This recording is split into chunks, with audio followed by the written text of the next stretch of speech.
everybody. Welcome to everybody who's on Facebook, and welcome to everybody who's joining us directly on Zoom. It's great to have you here. Welcome to the Artistry House here in Preston, which is the home of the British Institute of Professional Photography. Today, we're joined and very excited to have Scott Johnson. For those who don't know Scott, first of all, I'm amazed if you don't know Scott, because he's everywhere. Scott, besides being a fellow of every institute going and a world-recognised judge, is our chair of qualifications for the British Institute of Professional Photography. So one of his roles is to tell me who he wants to judge. I give him a list of people that are coming up for qualifications and what the genre is, and then he'll, out of his list of judges, decide who he wants to judge, inform me, and then I'll get in contact with them. And but the judging and of anything, whether it's regional, national awards, or whether it's qualifications, is kind of ring fenced away from the office, if you will. I don't have anything to do with it other than to facilitate it and make it happen and make sure everybody's fed and make sure people like Scott have everything they need and the feet done, massaged at night, and some really fancy stuff like that. So thank you, Scott, for joining us, and you're very welcome, and try not to make you laugh, and we're going to try and get through this as professionals. Nothing but professional, mate. You know us. We're a solid professional from start to the end. We are indeed. So I've kind of introduced you anyway, but Scott, tell us a little about what you do, where you are, and tell us a bit about your judging career, and then we'll get on to mentoring after that. Well, right now I don't do an awful lot, as you can probably imagine, being a full-time wedding photographer. We're sitting here. I've just hid all my Lego away from behind me. That's what I'm doing a lot of at the minute. I've been a full-time photographer since 2003. I've been involved in the Institute. I was on the board of directors 5 or 6 years ago, and then we were involved with SWPP, the Guild Institute. As far as judging is concerned, I've been judging for the SWPP for the last 6 years, over at WPPI for 2 years, and I've been involved with Kelly Brown's Rise Awards, and then Nick Padricas, Johnson Wee, and Kay Z's Cosmos Awards. Been doing that for the last 2 years as well. So I'm kept fairly busy, mate, on the admin and the judging side of things. There seems to be a couple of awards behind you there. Is that for what's all that about? My goodness, look at that. Oh yeah, just in shot, eh? Well, I did a couple of lives for Graphy, and obviously Sarah Ferreira and Rocco are good friends of mine, and they had all their awards behind them. I thought, like, well, first week of lockdown, first thing I'm going to do is rearrange my office. That's what I'm going to do. What's that little instruction manual by you there? Is that GFX? No. No, this is, for those of you who don't know, is one of my favourite photographers from the UK. It's a guy called Sean Tucker. He's a street photographer, and he's just released a new book called Collection 4. And you go on his Instagram and get it. And I just flicked through it. It's got the most amazing street photography in it. So have a look at Sean Tucker's book. It's phenomenal. He used to be a Baptist priester, and his YouTube channel is just full of like inspiration. And like, if you're feeling a bit down, just go. It's right now. It's brilliant. Okay, brilliant. So we're going to talk about mentoring. Before I do that, I just want to say a quick hello to John Cowan there, who's our president. So nice to see you, sir. We all salute him when we see him. He's muted, so he can't say anything back, which is great for the moment. So we're going to talk about mentoring today, what makes a mentor, how people can become a mentor, what that involves for the mentor and the mentoree. But just to set that up, I thought I'd explain very briefly the life cycle of a member who comes through the association. So they join the association as a member, and then obviously they'll get involved, hopefully, with the regions and come and do some of these Zoom meetings that we do. And then they'll, at some point, they'll kind of start to wonder whether they have what it takes or whether they've got the body of work to go through our 3-tier qualification process, which is licentiateship, which is associateship and fellowship. We've actually got a document explaining kind of the difference between those, which I'm going to share on screen during Scott's talk. Generally, what will happen then is that the photographer will contact us at the Artistry House here and say, I'm interested in going for qualification. What's the next step? So what they will generally do is send us a body of images, 30, 40, 50 images, and we actually farm them out to one of our mentors or one of our judges to have a look at as a critique. So this is something that the pay to do, it's £50 for a member to do that. But that £50, what we do is subtract that from going for the qualifications, which is normally £150. So we'll get to all that later. So what happens then, there is like a funnel or a flow chart, which again I can share with you. It's in our processes document, which actually shows them coming in and going in at the top, and then they go for the critique. They get the critique and they get feedback. At that point, there's two kind of directions they can go.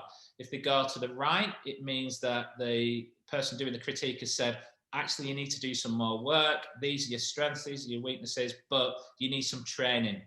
So we'll talk about the difference between training and mentoring in a little while with Scott. But the other way is that we say, actually, you're very close, or you're there and ready for qualification. Your body of work is good enough, or at the standard that we would expect. And then we would assign you a mentor. So a mentor isn't to train, it's to do something completely different, which we'll talk about as we go through. So that kind of gives you an idea of the kind of the pipeline of how we assign photographers either to go and work with a trainer or to get mentored. So Scott, how do we explain what a mentor does and how that works? I think I think we obviously had a bit of a chat yesterday about this. A mentor, from my experience, and what I'd like to see moving forwards from the Institute, is someone that's there just to guide the photographer through the process. I think, as we said, a trainer and a mentor are two very different things. If you want to go and learn off-camera flash, you want to go and learn bridal posing or newborn, then you would go to a trainer. You go to a workshop that either we run at the Institute or it's done privately. I did a lot of training back in the day, and now I'm privileged to offer training. But offering training and being a mentor are two very, very different things. A mentor is not there to change the photographer. Really, it's there to just kind of guide and just refine the skill set in which they've already got. It's not about creating a little mini version of me or a little mini version of whoever. We're there, and we should be seen to see a skill within an image maker and say, actually, you know what, I think this has got legs, because we've been through the process. We know what's expected at licentiate, associate and fellowship, those of us that are lucky enough to have one, and it's just about giving our input back and saying, I think you're close to qualification. It's something that, if I can see a set of prints that, and I'll look at and say, actually, that's a good body of work. The hardest thing I think about, and I think people that can agree that have gone through the qualification process, is actually selecting, one, the right images, and two, how to make it look like a single body of work. And I think that is where a mentor really can come in. Yeah, and further to that, I kind of see the mentors, and we've documented this, and I'll share it on screen with you as well. One of the things that the mentor does is a sounding board. It's as you say, that one of the rules that we have is that the mentor isn't there to select 20 images for the mentoree or for the person going for qualifications. It's there to give advice, bounce ideas off. Does this work together? And for the mentor to say, look, this is where your strength is. You've got 15 of a panel of 20. This is where you're really strong, and this is where you need to get to. Or maybe you need to do some work on, or retouching. You definitely need to improve your retouching skills. Or it's to kind of give a positive support and advice. And you don't have to have one mentor. You can have, for example, we've got Barry on the call from Scotland, and I know that when he actually went for his licentiate this year and was upgraded to associateship. His work was superb. That he had several mentors that he went and spoke to and bounced ideas off and asked about things like that. So maybe we'll get some feedback from him in a second. I'm just going to share my screen for a second, Scott. And this is a document. Just let me make it a little bit. Just while you're doing that, just for an example, I was given by Chris at head office a photographer this week to have a look at, and they want to go for their first lot of qualification, but they're not quite sure on what to do it in yet. So they've sent me wedding images, street images, portrait images, and it's down to me as a mentor to say, I think your strength for qualification is going to be down this avenue. So it's just about me sitting down and kind of going through it and working out where the strengths are, and then maybe saying, well, I think your portrait work is very good, your lighting's a little bit harsh, go and see X, Y, or Z for training on how to refine that light. Yeah, absolutely. So hopefully this is a document that's downloadable from the website. We're at the moment having website reskinned and the back end has completely been rebuilt. But it is there. But if anybody wants me to email it them, I will do. But this is how we kind of split up the difference between assessors, mentors, and trainers.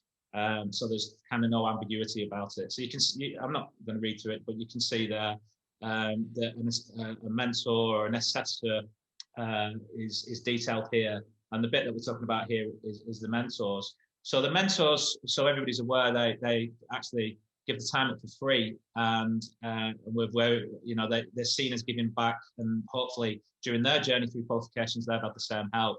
But there's direct contact when somebody's going through the critique, the image critique. It's a blind critique, so the author of the images doesn't know who's assessing them, and the assessor doesn't know who the mentor is, just to give good feedback. But when you're mentoring, you do know the mentor directly, you have direct communication with them. The mentor is expected to invest 2.5 hours over a mentoring period. It might be 2.5 hours in one go, or it might be bite-sized chunks through Zoom or through communications over a number of months. And they give feedback to us at the Artistry House, which we log that details in the mentoring area of our CRM system. And as I say, it is voluntary. Scott, do you want to kind of give some, if you had a mentoree, we handed a mentoree off to you, where does that process start, and how do you kind of work through it with them coming up to qualifications? Well, for me, what it would be initially, we'd have a Skype conversation. We'd have half an hour just to have a little chat, get to know each other, find out. Obviously, the office would send me a little bit of basic information about what the photographer is looking towards, whether it's associate, licentiate, or fellowship. And we just have a little bit of a chat, because not every mentee is right for the mentor. It might be a case where I have a chat with someone and think, actually, I think you're better off speaking to so-and-so, because they haven't looked at your skill set of work. As I said right at the start, it's not about me changing that photographer and to say you want to be shooting it like this. It's about finding the strength of that photographer, and me as a good mentor saying, maybe I'm not the guy for you, but hopefully we get through it. And then it will be a case of, like I'm doing at the minute, let's say it's weddings, I'd say to the mentee, let me have a look at your 50 or 100, what you think are your best wedding images. And then I'd have a little flick through those. But also what I'd like to see is, because what I found most surprising when I went for my fellowship is what I thought was my best work didn't necessarily sit within a body of single work for a panel. So it's a case of, I'd want to see a couple of complete weddings, because there might be some absolute gems in there that might get overlooked by the author. I'm using wedding as an example because that's what I shoot. It might be overlooked by the author, but then when we pull a couple of images out and we have a look and say, actually, you've got something here. So it's just about opening up the eyes. And again, it meant that in the most non-patronizing way possible. You're probably already there. You're probably already there. You just need a little bit of help and guidance to kind of push you over that line. Yeah, brilliant. And further to that, Scott, so what is the most difficult part, do you find, when you're mentoring somebody? So obviously one of the reasons that we're doing this is that we're trying to attract people to say, come on, do some mentoring for us. We know it's going to take a few hours of your time a month, but we want you to give, hopefully you've had that support through your journey with us to whatever qualification you are. What would you say the most difficult part of mentoring is? So if somebody's thinking of getting into it, I want to give them the warts and all, and obviously, and then still, if they're still standing at the end of the day, that's brilliant. It would be great to have them. Mentoring is, I love it. It's brilliant. I mean, when you see one of your people come through and they get that qualification, you can see what it means to them. It's amazing, because you've helped them down that journey. And it's, and I'll say at the start of most of the conversations I have about qualification, it's not for everyone. And I think if you can get that photographer that comes through that wants to do it, the reward is there, because you're going to help this person grow. The most frustrating thing about it is really it's not down to us to chase. We can see massive potential in photographers, but they've got to want to do it. And it's all well and good saying, oh, what do you want to go for, my fellowship or my associate? But we shouldn't be the people as mentors, chasing the mentee. We've got our qualification, and it's down to, and the most frustrating part is seeing massive potential that someone is right at the start has indicated they want to go through the process, and then they're not following that through. And it's a bit frustrating in that respect. And also when you're trying to speak to the photographer from your experience, they just don't want to listen. that's, you know, and we get that an awful lot. You can speak till you go blue in the face, and those people on the call have either been mentors, have been menteed, and I've had it when I've been spoken to them going, no, not doing it. I don't care what you say. I'm doing it this way, and we're just trying to help. And the frustrating part is when you're trying to be helpful and people just don't want to listen. Blimey, Scott, I did say warts and all, but steady. Okay, so if somebody's interested in becoming a mentor, so just I've already said it before. If you're an A, you can mentor an L. So if you're an associate, you can mentor a licentiate. If you're a fellow, you can mentor anybody. So what do they need to do that? They need to come and register interest, basically, with myself or with the office, and say, I'm looking, I want to help, I want to give back to the industry. One of the things that I've been very privileged at is, you know, I've got to the position I am within the industry. I'm now able to give back. I wouldn't be here without the little step ladders and the help from people 10 years ago. So it's an absolute privilege to be able to give back. And I think you'll realize that in yourself and your own career when that time is. There's a time where you think, actually, you know what, I'm done entering awards, I'm done, you know, I'm working on my business, I'm getting that right, I now want to help someone else, because you can see someone's maybe struggling. And when you're at that point, then reach out to us and we'll say, yeah, by all means, if you want to be on the mentoring program, just literally email us in and we can get you started. We have put it in the diary. I put it in the diary a little while ago, Scott, but I think I only told you yesterday that we're going to actually do a mentor training online. I think it's, off the top of my head, it's next month. I'll put a note on Facebook to when it is, but also now you should hopefully have all received our newsletter. It's the 9th of March. It's the 9th of March. Oh, see, I did tell you then. Okay, so how then, we've kind of talked about how that's different from training. So I think it's really important that photographers know if you haven't got the skill set, and that might be in anything. It might be, as you were saying before, in off camera flash. It might be that you're trying to improve your Photoshop skills or whatever. That's different though, isn't it, Scott? Yeah, so what Gervais did last week about Photoshop work, that is really important when it comes to submitting for qualification, because when you're going for licensure, the judges aren't looking as keenly at retouching and things. Obviously, it's got to be good, but when you're going for, especially for fellowship, it's got to be absolutely spot on. And that's where, if you're struggling with layer masking, for example, I'm doing something at the minute with layer masking, and that's when you want to speak to somebody about that and getting some, you know, third-party tuition.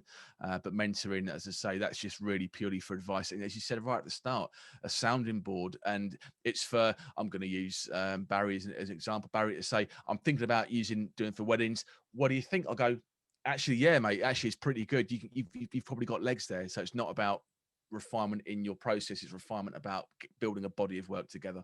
And I think the other thing about being mentored or being a mentoree, again, if you go into it thinking you're going to get training, it's the wrong kind of idea. It really is about, we know that as a photographer, you're sat there in front of your computer going, oh my God, which images do I choose? Are they good enough?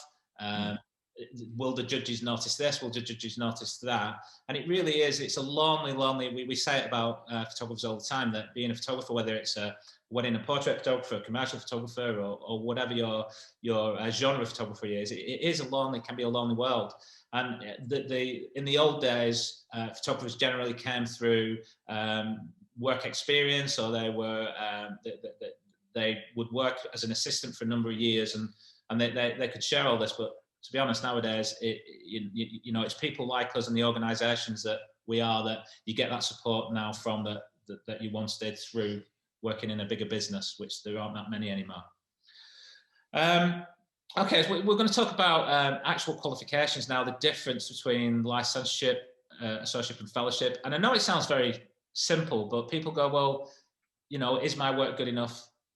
I've never been for qualifications, and where does that sit? So that's where the critique comes in and helps. And just so you're aware, and it sounds like I'm doing all the talking here, Scott, sorry. Just so you're aware, the way that it works with the Institute is that you can't directly enter at fellowship, or you can't directly enter at associate. Now, this is a change that I actually made, and the reason being is to protect you. My job is to protect you as one of our members.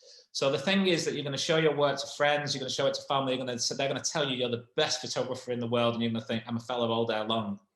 But you get 5 fellows in that room, or 5 people having a look at that work, and you probably find that the work isn't, maybe it is, but maybe isn't as good as you'd have hoped. So what we've done is we put in place, working with Scott, the way that qualifications work. If you start off at licensure, the body of work is 20 by 16s mounted. With licensure, you can go the digital route as well, but let's say you go licensure printed route. Your room will go in front, your images, you will put them up in a room where then you'll introduce it to 5 judges, and then you'll leave the room and they'll assess your work. And it really is a peer review. I don't want to call, we don't score it or anything like that. The judges are well versed in what they're looking for. Now, if we get 5 unanimous thumbs up to that is a licensure, then Scott, you would say what as a chair now? So basically, what will happen is, say it's a majority, so there's always 5 judges and myself in the room. I'm there to facilitate and chair, and anyone's got any questions about prints, I don't get involved with the judging on that respect. So if it is 5 unanimous yeses, then I ask the panel to then reassess the image with an associate in mind. So if it's a 4-1, then it will just go through at licensure, which is, obviously the first rung of the ladder, which is brilliant. But with 5 yeses, then because at the start we're looking at the panel for licensure, you've got that in your mind. That's where you're kind of setting your benchmark for the quality of the work. But then obviously what I have to remind the judges that, okay, that's passed. Now can you take a look at associates, so that they're looking at the more finer points, the printing, the bronzing, any highlights, retouching marks, if any marks or scuffs, printing, banding, scratches on the prints, etc. Even the mounts, we are judging the entire print area. So even though you might have a 12 by 8 print and you've got it mounted on 20 by 16, if you've got dirty great thumb marks on the outside of the mount, we'll mark that down, because it's about presentation as well. So I ask the judges to reset and look at the panel of work for an associate, and then we vote again. And if it's a majority, then it passes as associate. So there is the argument that people have given to me all the time that my work is definitely of an associate or fellowship standard, and you're making me go for a licensure. And this is true, but if the work is good enough and it's of a standard of associate or fellowship, then you will be upgraded to that. Now, the reason we've put this in place is that if you thought you were associate level and entered straight at associateship, and then your panel failed, you've lost your £150 that you paid for entering the qualification. You've probably spent upwards of £600-700 for prints to be printed and mounted. You've travelled up to Preston, to God's country, beautiful Lancashire, and may have even stayed in overnight in a hotel. So there's quite a bit of expense, and there's quite a lot of pressure.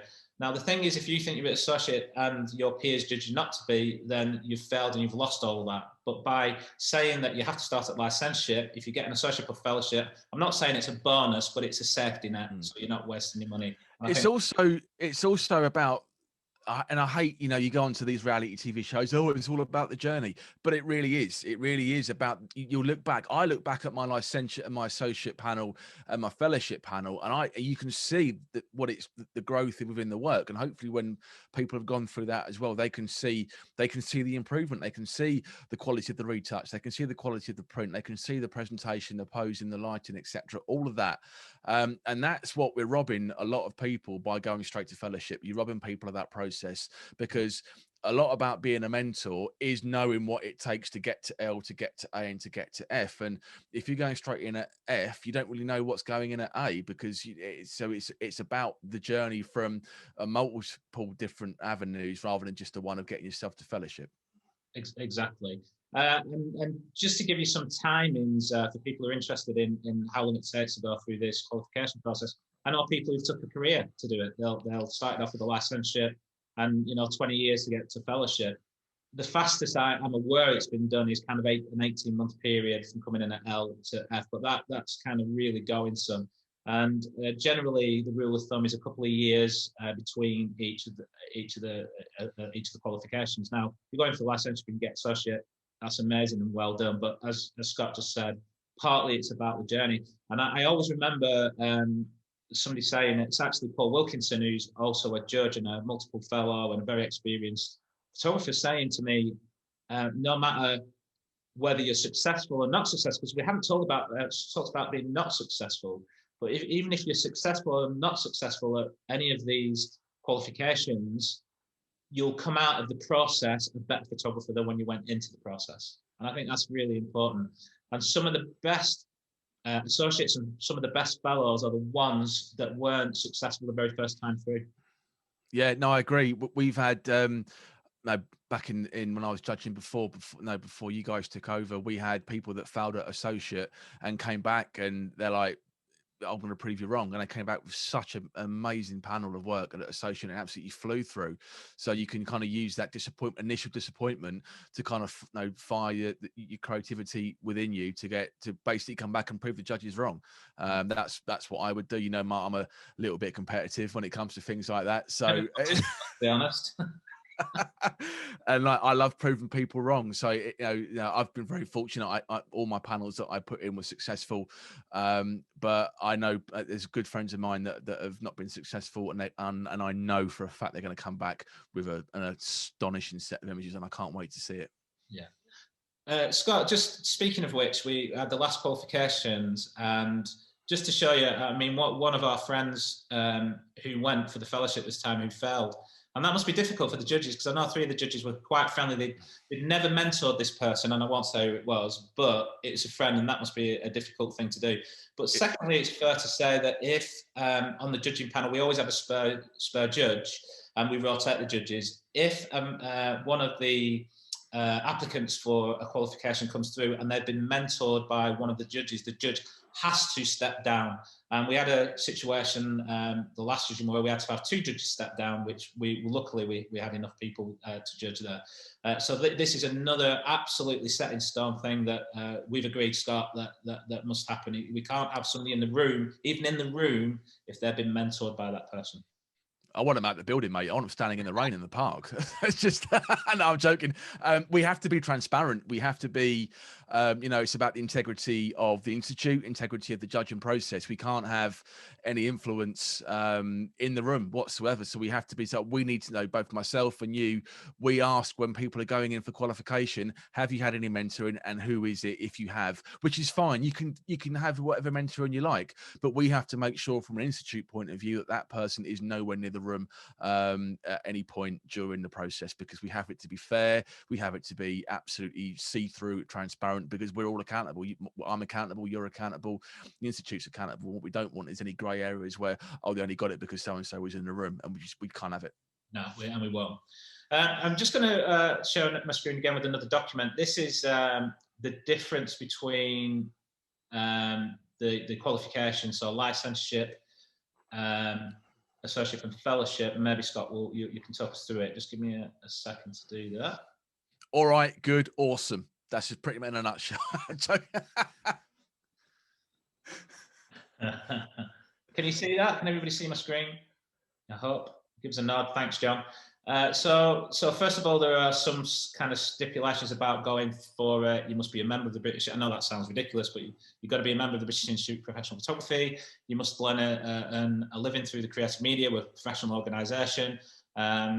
You must fulfil the necessary requirements, technical and creative skills, and things like we also check, which is done from my office, whether you've got public liability or professional indemnity, or one, you certainly should have public liability, because what we're saying to people by you having a qualification with us is that this is a professional that meets a standard that we have given a qualification to, that we expect to adhere to. So here's the different qualifications. I don't know if you want to do this, Scott, and talk about what's licenseship, and then we've got obviously further down the associate, and then we've got somewhere down there fellowship, which is the smallest one, funnily enough. No, definitely. So licentiate, we're looking for basically, are you competent enough to be called a qualified professional photographer? Now, obviously, we don't have anything like the gas safe for a Sparky or electrician to be the world as a professional qualification, but what it does is, we have had it in the past when I was involved with the board of directors. We did have members of the public actually complain about photographers because they were deemed to be qualified by us, and they didn't think they were getting a level of service that replicated the qualification that they got. So we had to do a full investigation into the photographer and if they were upholding the standards of which we qualified them in many years ago. So a licentiate is really about a body of work. Are we looking at this to say, yes, they're competent, they're charging good money, and they're delivering what professional, basically professional practice. And as we said, we can do it online. Obviously, especially at the minute, we can't meet face to face. So anyone that's out there that's watching that wants to go through like the first rung of qualification process, we can judge that online. We can do it online with that. But if you want to come in and get it printed, then you have the chance, if it is a 5 yeses, then of getting upgraded to an associate. You cannot be upgraded if you do it digitally. Very true. Yeah. So just quickly on that, I did say at the beginning when I talked about the digital route. So for licenseship, you can go the digital route. You upload 20 images to our digital platform, as well as your supporting evidence. And it is judged by 3 judges online. The downside of it is that you wouldn't be eligible for the licenseship panel of the year, which is a trophy that we give away at the end of the year.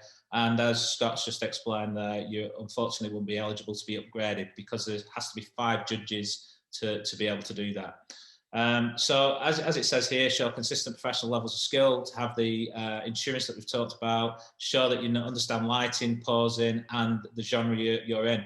Now, we do have a number of people who qualify with us through special interest groups. So, for example, we qualify the Ministry of Defence photographers. We qualify photographers who work for Rolls-Royce. We qualify a number of medical photographers. So they're kind of specialised routes, and they don't have to show a body of work showing different competence skills. They kind of specialise. I mean, medical or scientific, it's kind of very narrow, isn't it, Scott? But we do bring in judges to do that who are qualified in that genre of photography. Yeah, so basically what will happen is, for those who don't know, is Martin and I will have a list of the people that are qualifying, and it's my job to make sure we have the right judges in the room for the people that are coming through, so it's fair. And where possible, we try and get a fellow, or what we call the expert in the room, someone that shoots that genre, someone that's very, I've judged all categories, but if we had a newborn photographer panel coming in, I'd want a fellow newborn judge in the room, because I want it to give their insight and to educate us as judges, because we're judges and we're fellows doesn't mean we stop learning. The day we stop learning photography is the day I hang the camera up. I'm always learning every process that we do, even mentoring and training. I'm looking at other people's body of work and I'm learning off that as well. So we want to get the right people in the room for every panel that comes through. Okay, so associateship, Scott, do you want to explain what? So associateship is the next rung of the ladder. So that is where we're starting to see your individual style coming through. We've moved across from, no, you are competent because you've got the licentiate qualification, but are we looking at a body work and we're starting to see a distinctive style or editing technique or something like that, where it's not quite a fellowship. The difference between associate and fellowship is actually quite small. I think that the hardest one to get is associate, because it's the biggest leap. It's going from a body of professional work to saying, right, this is a body of professional work, individual images that sit together as one. Typically, when you're going for a licentiate, you're sending in images that you're selling to clients day to day. For me personally, when I was going for my associate and my fellowship in weddings, they have to take on a real wedding day, but then I was shooting for my panel. I wasn't necessarily putting body of images in that the couple would want to see. Often they did, but I had something very specific in mind for a panel of work. So 2 things are starting to, that they shouldn't drift too far apart, but they can become 2 very different things. Okay. And just to kind of to back that up, what you're just saying there, yeah, I mean, I'll give you an example that when Barry's went for his licentiate, and there was kind of 2 genres really. There was headshots and dancing images, and there were a body of work, and they had a distinct style. But to the point now where she showed me an image from all our members, and Barry's was in there. I reasonably believe I could pick that one out, so that's one of Barry's. and that's the way you know, you start to see a style, a brand almost to it. And it's the same with people that we all look up to, like Jerry Giannis or Yavan. I can pick their images out of 200, and that's the kind of thing that you're looking for with associateship. But not to say that we are still looking for the, you know, the highest quality of professional standards, that the supporting evidence should still be fantastic, that the lighting and posing techniques should still all be there. And we're also now looking at things like the print quality now, and the mounting and things like that. Then we get to fellowship, which is the highest accolade that we give as an association. Yeah, fellowship is it's brilliant. I'm fortunate. I've got two, and I love it. It's just it's. I remember we spoke yesterday when we had this chat yesterday about, I remember when I went for my wedding associate and Soraya Corteville got her second fellowship. I think it was her Tanzania panel that she put through. And if no one has seen it, it's phenomenal.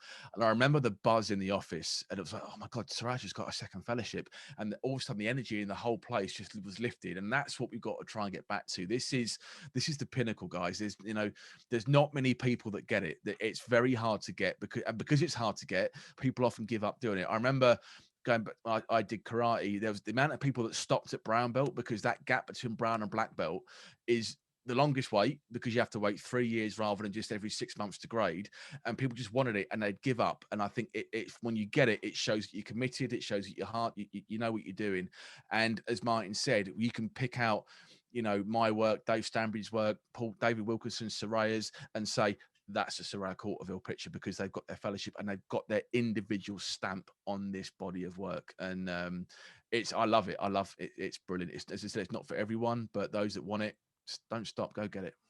Yeah, and again, I would say that when I've walked into a room and it's a fellowship panel, you just know straight away. It takes your breath away almost. So what they're looking for is obviously the highest level of technical ability and craftsmanship. But they are looking for almost each image to be a piece of art or a beautiful image in itself. And we're talking about commercial and industrial, and, you know, it could be a building, it could be a number of machine parts. It's not just a social side of it. So each image is excellent in its own right, but then they also hang together as a body of work. So there's almost like a story there as well, or again, a style. So with all three qualifications, it's 20 images, 20 by 16s, and it can be flush mounted or window mounted. If the window mounted, 10 inches along the longest edge. So there's all these kind of technical bits as well. Now we do kind of require for associate fellowship that you do attend, because what the judges will do, and probably the most valuable bit of the day, whether it's whether you're successful or not successful, is the feedback that you get. So at the end of the judging process, you're brought back into the room to the 5 judges, and they'll talk you through why they've made the decision that they've made. And honestly, it's the best bit of advice. And sometimes it's quite tough if they've been unsuccessful. But everybody I've spoke to who were successful, they said what it was is that kind of knowledge that they were given at the end that really, really helped them.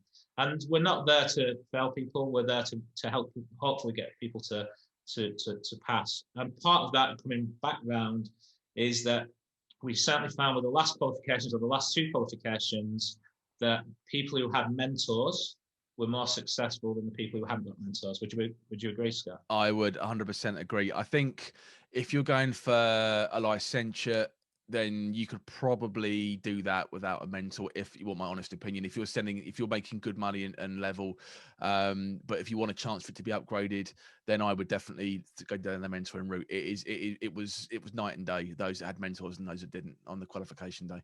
And the other thing is, once you've got your fellowship and you're kind of a mentor, and I've just been reminded by Jonathan Beer about this, is the opportunities that open up for you then. Once you become it's not just that you're a fellow with the Institute, the opportunities that opens up, and I'm certain Scott would agree that, you know, the fact that he judges for the SWPP, or he gets flown over to WPPI in Las Vegas, or hopefully to Malaysia to the Cosmos Awards when we open up again, is because partly he's gone through this process of becoming a fellow, judging, and then it's the doors that it can open to other opportunities in the industry and outside of the industry as well. So there's an added benefit or a feature of going through these qualifications and also giving back to the members, to the members and the other people coming through this process?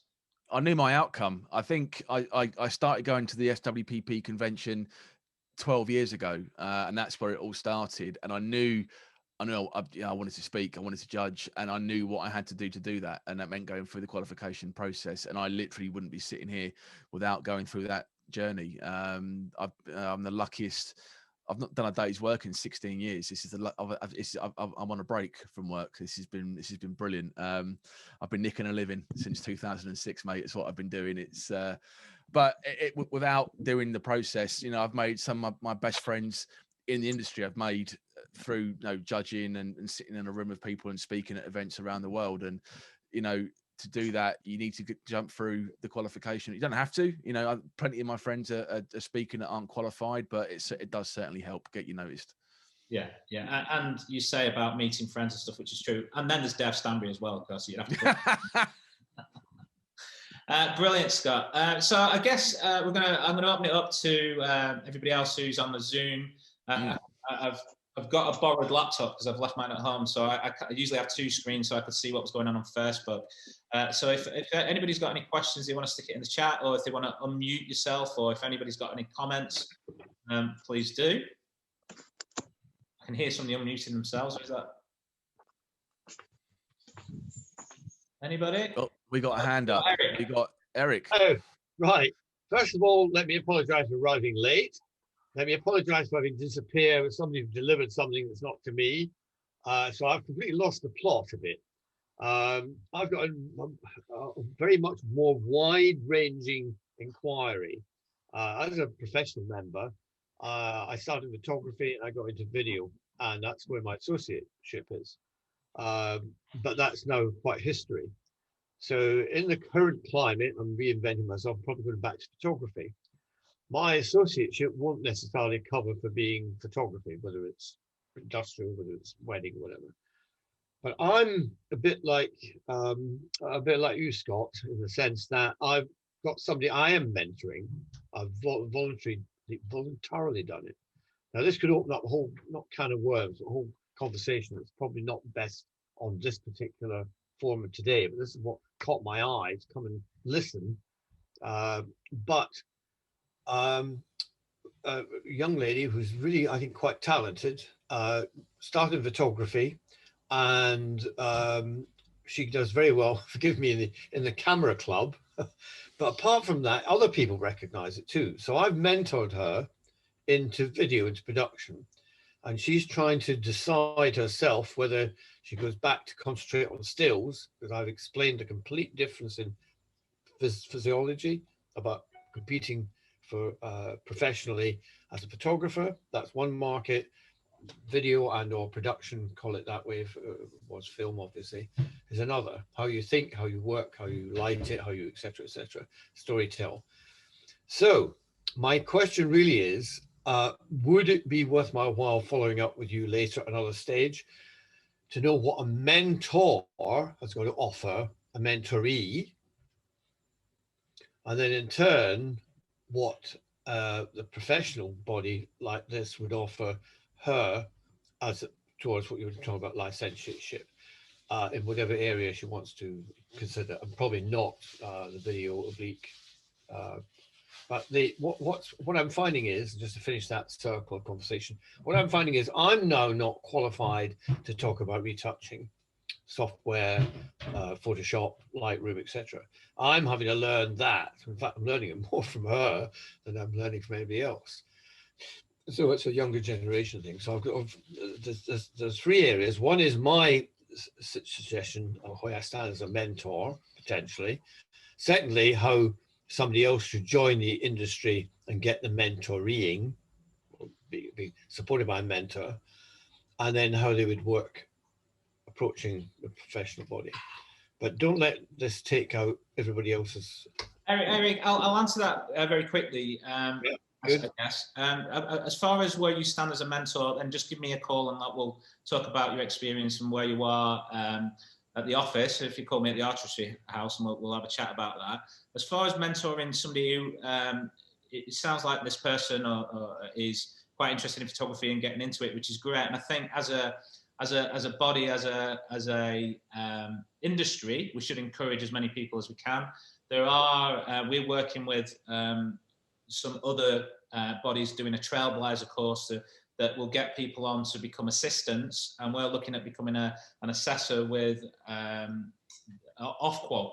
So that's a completely different story that we won't get into today, but I think it's worth a conversation with us. What we're actually talking about today is kind of mentoring our own members. So if it was a professional photographer who was kind of then talking about going through our 3-tier qualification process, I think what you're talking about is actually a much bigger thing to talk about, because what you're talking about there is outside of our organisation and maybe outside of our industry. But I do believe very strongly that as the British Institute of Professional Photography, we should be certainly the public should be aware of us, and we should be encouraging students and younger people to get involved in photography.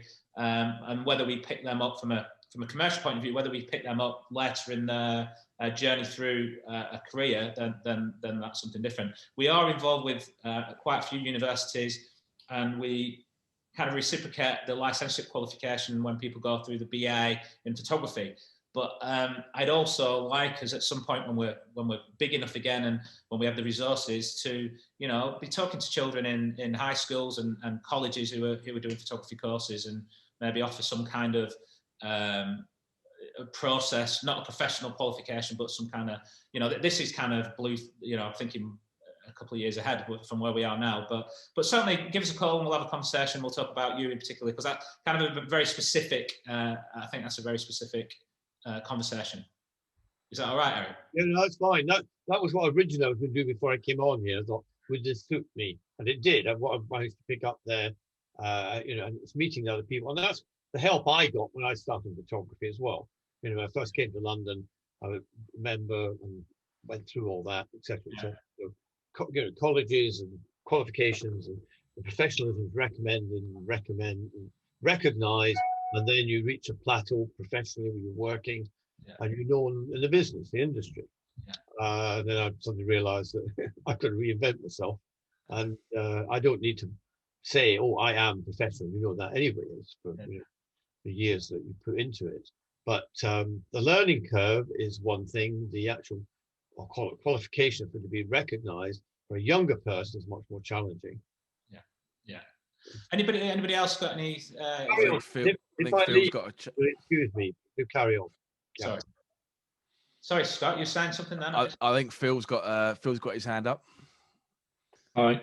I just wanted to ask you, with regards to mentoring, do you see the mentoring role in the Institute as primarily geared towards qualifications, or do you see it in a broader sense in terms of the business of photography and being advisors on the business elements as well as that, and encompassing the whole role of being a professional photographer?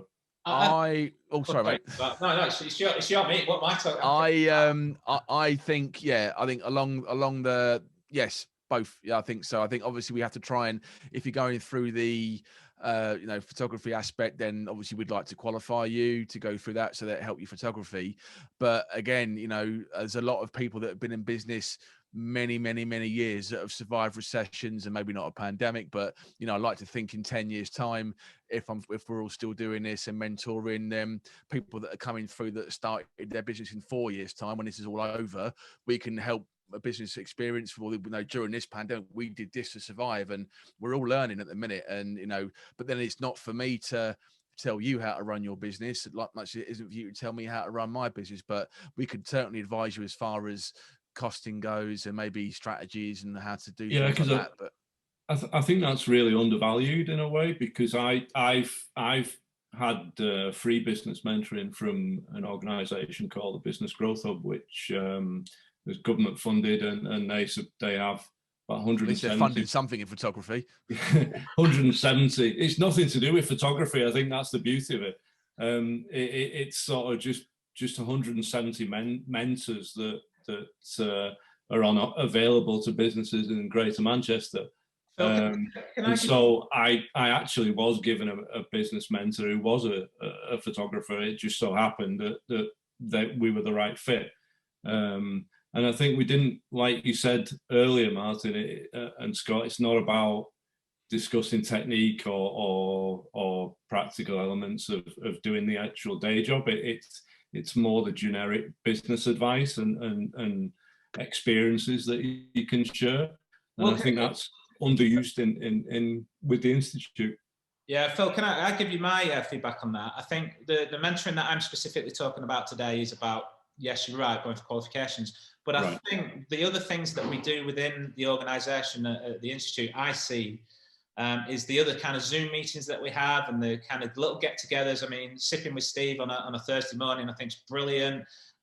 When we're not in a pandemic, I think the whole point of regional meetings is, yes, to get a speaker in, but it fundamentally what a regional meeting, and that's why I'm so keen on the regions to be successful, is that it's then a group of like-minded people to get together and share experiences. And I think you're almost mentoring each other at those events. And absolutely. We're trying to replicate that with the Zoom meetings for sure, but it's never the same as a one-to-one. So you're right. You would, Phil, go to your Northwest meeting and you'd meet, I don't know, Dave Stammer. I don't know why he keeps coming into my head, but whoever it is, you're chatting at these meetings. You might do it over a beer, or you might do it over dinner before the event, or we might put a full day event on. But that is mentoring as well, isn't it? Absolutely.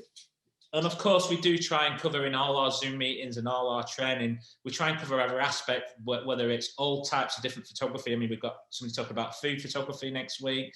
We've got somebody coming on in a couple of weeks to do about medical photography. But then we've had Jeff Brown on, which is about Instagram and social media. And we do try and cover other aspects such as, how business, how, dead right. I mean, from the training the seminars that I used to give at Graphic Studio was definitely, and I did one at the Northwest meeting as well, where we talked about just how to sell. How does a photographer can be a fantastic photographer, but if they can't sell their products at the end of the day, they're not going to make a living and put food on the table. So you're right. As an organisation, we need to help you, provide you that. But that's what being a member is about. That's what the regional meetings are about. And hopefully we're going to get to the end of this pandemic in the next couple of months where we can start meeting again. But that's certainly what we're trying to replicate on the Zoom meetings as well. But you're dead right, Phil. I think in business, mentors can come from a variety of places, not just necessarily institute, but if you're, business meetings with other people. I mean, I have a mentor as in my role. I have somebody who I speak to that I say, what do you think about this? Is this a crazy idea? Because I need somebody to bounce an idea off. Or I've got feelings too. People in my role, there's a lot of criticism that I take, and some of it's justified and some of it isn't. But sometimes you need somebody to help you filter that out as well. So I think we all have to look for mentors from a wide variety of places. And we're just talking to friends, we're just talking to people, but it is a form of mentoring. But oh, it's Monia. You're going to jump in there, Monia, or is that children's? No, it's muted. What happened? I'll put myself back on mute. Sorry. That's all right. So yeah, I mean, Phil, that's a really good point, and I think you need mentoring from a wide variety of places. I think what we're missing at the minute is also, I think we can all agree, is some of the best mentoring and networking that happens is in at the bar at conventions and when we all get together. I mean, I went for drinks with Sanjay Jogia in the summer when we were allowed to. And we just sat in a bar and had a chinwag, and I got some brilliant advice off him. And that was just having a beer. And I think that is where the sipping with Steve comes into it, like going back to Martin. It's just all sitting there, just having a chinwag and just bouncing ideas off each other, because what you might think is absolutely rubbish, someone's going to go, no, actually, I've got legs. Someone like, John Cohen's been in business for 1,000 years. He's got some business, 2,000, sorry. But, someone from John's experience, sit, have a beer with John, and he's got some brilliant ideas when it comes to stuff. So just because, we're all photographers, don't necessarily have to, as long as we're all within the industry, Jeremy Price at Graphy's never taken a picture in his life, really, and he's got some great ideas when it comes to business. So you can it's surprising the mentors that are out there and the chats that we can have, that you get some great ideas from. I think we're all missing that, and I can't wait to get back to it, having a good old working hard. I have to say, because Moni is here, Moni put his a talk on last night, and it was very, very good. It was a little bit of business involved in it, but we just happened to have this, oh my goodness, I can't remember her name at the moment, who's been a member since the 60s. And Christine. she had us. Christine Quick. Christine Quick. Moni, what an amazing evening it was listening to her, wasn't it? Yeah, no, it was absolutely brilliant. I was just like gobsmacked with all the stories. I think that's the connector between the new members and the old members. It's not just about the technical stuff. It's about those little stories that make it possible, make it happen. It's like Scott was talking about. It's that journey that is important. And her journey is amazing. If you pass that on to other photographers, old ones, midterm ones, and really new ones, then I think that works really, really well. Christine's going to kill me now because I can't remember her, and I know her very well. It blanked on me then. I apologise if she watches this later.